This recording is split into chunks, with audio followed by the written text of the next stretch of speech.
Tonight, maybe it's just one sample size, but the Rockets starting lineup had a lot of success when you guys played your starting lineup. Things changed in the end, but I think their starting lineup outscored your starting lineup by maybe around double-digit points. Is that something that you'll spend, like you think you would spend more time thinking about going into the next game, or you actually look at the way this game ended as being much more important and encouraging for you guys going forward?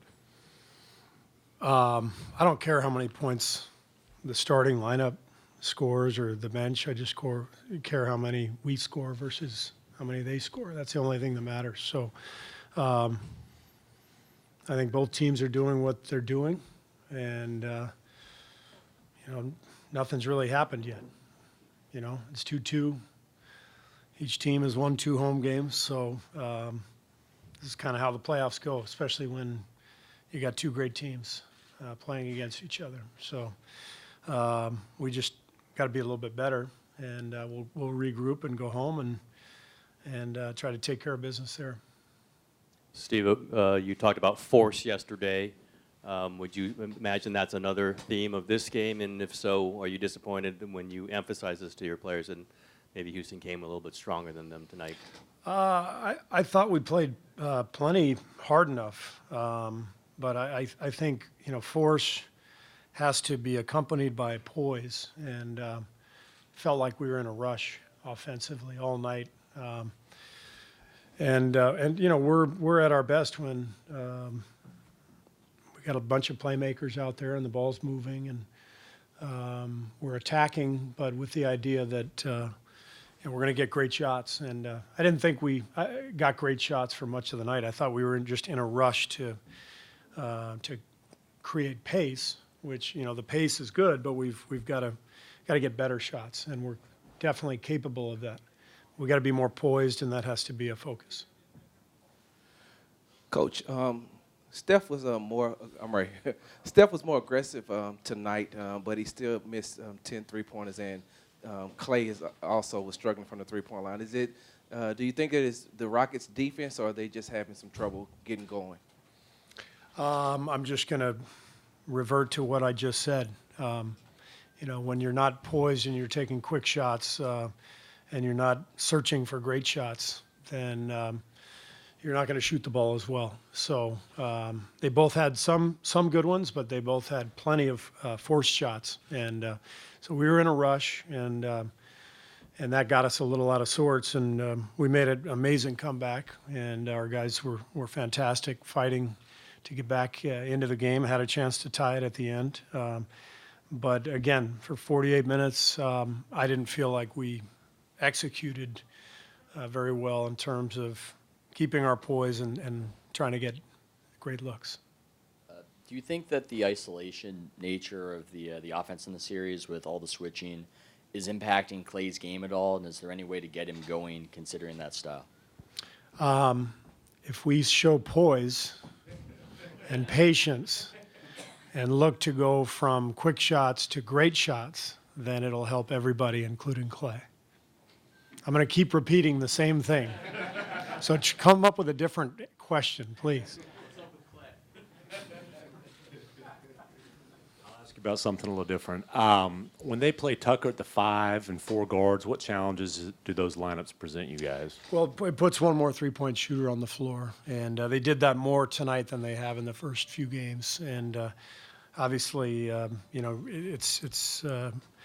it's a challenge to guard the three-point line when they've got 5 of those guys out there, and they took 50 of them tonight. And that's how they play, and so you've got to be disciplined, and you've got to keep playing when they do make some, with the idea that you stay in the game, you keep playing, you keep putting pressure on them, and there's going to be plenty of opportunities to make a push and make a run.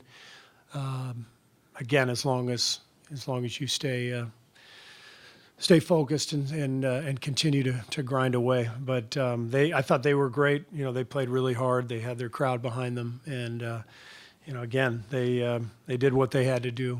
Winning their 2 home games. Steve, you've been dealing with Harden since 2015. Is this the most aggressive you've seen him be? The most efficient? He's always been pretty good. I don't. it's hard for me to look back and compare from one year to the next because, last year he was the MVP in a 7-game series. He's tough to handle. Obviously, he's a great player and has a lot of ways to score and get to the rim, and so we've just got to stay with it. But I think we've done this plenty of times, so we know what we have to do. Steve, to your left. It seemed like in the fourth quarter, after makes, Draymond was really pushing on the in transition, even after they hit a three or something. So is that something you emphasize in the timeout? Yeah, I mean, we like to play with that pace. Obviously, the Rockets play a much slower pace than we do, so it's important that we continue to push the ball, and Draymond did a really good job of that tonight. Hey, Steve, slightly to your left. You've talked about intensity and you used the word force, and I assume a lot of that is just a mental approach. But how hard is it simply to match their physicality just with the way a lot of guys are physically built on that Rockets team? Yeah, they got a lot of middle linebackers on that team. They're sturdy, and we look like more like volleyball players, long and lean. But we've done this many times before, and we've played all kinds of different teams, and everybody tries to be physical with us, and because they should. That's the best way to try to beat us. And so Houston's very physical. They're very good.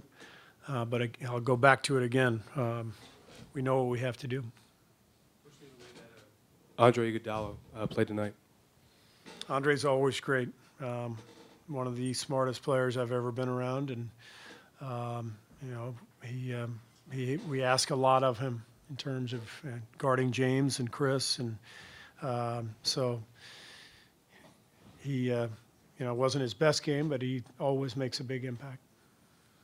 Steve, right here in front. You talk about the pace of play that you guys play compared to the Rockets, and then you talk about rushing shots on the offensive side. Is that something you picked up on extremely early tonight, or you just saw it more through the course of the second quarter into the third quarter? No, we picked up on it early, and talked about it throughout the game. Steve, to your left. Houston have played you guys as tough as anyone in the last couple of years. Great series last year. This one's very compelling too.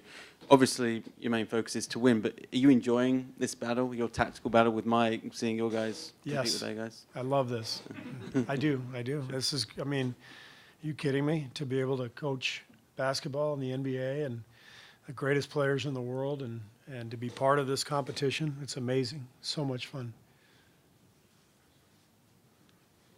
All right. One more over here for Logan. Coach Logan Murdoch, NBC Sports Bay Area. 2 questions. One, you guys were out rebounded for the second straight game. How do you kind of get whatever you guys had in the first 2 games as far as the rebounding margin? Some of it is technique, and when they've got to spread out with 5 shooters, there's a lot of long rebounds, so we're not going to get all of them. But some of it is technique and awareness, and finding the guys who are crashing and anticipating long rebounds because of the number of 3-point shots that they take. And the second question, it seems like it's been a theme all season. Like you guys are of the Warriors of old, and you guys are kind of running on all cylinders. But then you guys hit a hurdle. It seemed like it was like that in the first round as well. And how do you overcome whatever it is to kind of get that knockout blow against the team when you guys are up at a certain point in time? This is what it's about. This is the NBA playoffs, the best teams in the league, and we're playing a great team, and we know what the game plan is, and we know how good they are. So it's just about competition. That's it.